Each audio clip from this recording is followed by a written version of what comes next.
Hello good people, I would like to talk about drawing a chair conformation of a 6-membered ring. So I like to do it by drawing a parallelogram first, and I also like to give myself plenty of space, so I make it relatively big. Here's my parallelogram. I mark the corners, and then I draw triangles by using the sides of the parallelogram as a base for my triangle. Once that is done, I mark in the points and I erase the sides of the parallelogram. And I am left with something that resembles a beach chair. The next thing I like to do is drawing the axial substituents or the axial bonds first. I'm going to do those in blue, and I also like to start at this bottom corner, at this bottom carbon down here. And the first axial bond points down. And then I go in a clockwise fashion, alternating down and up.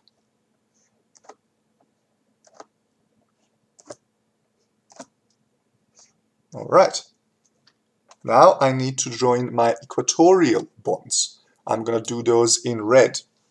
Equatorial bonds have to point away slightly, have to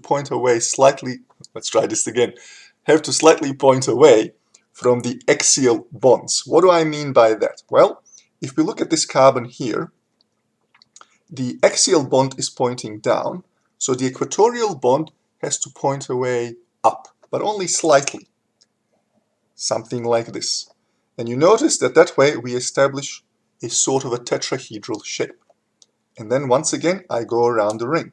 So this one is pointing up, so the equatorial one will point slightly down. Something like that. This one is pointing down, the equatorial will point slightly up, and so on. Alright.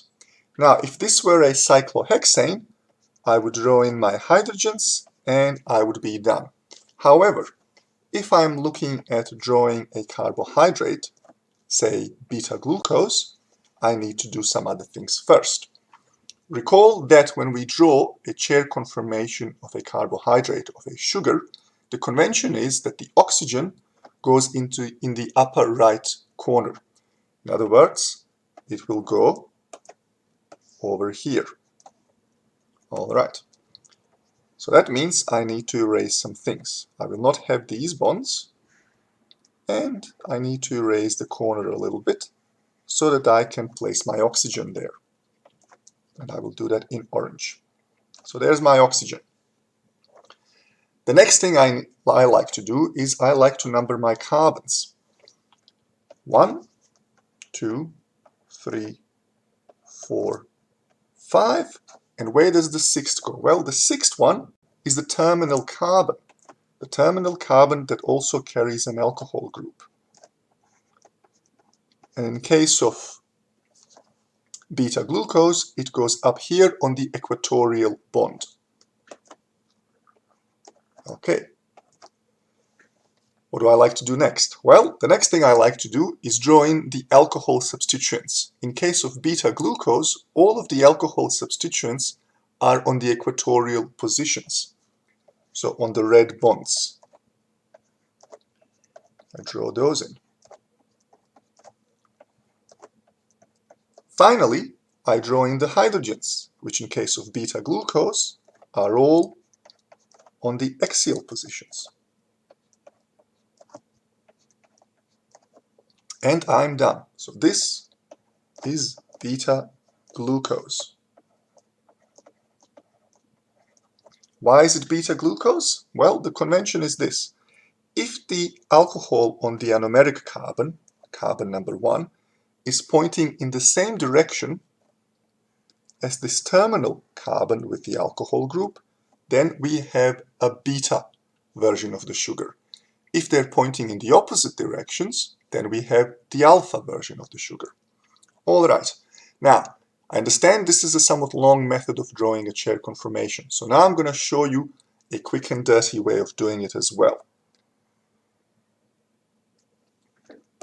So in that case, you start by drawing an L, and then you draw an inverted L.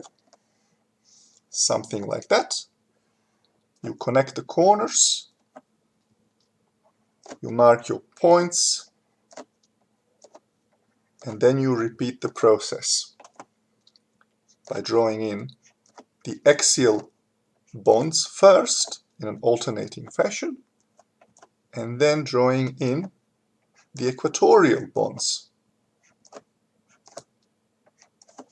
That is all for now, and I will see you on the flip side.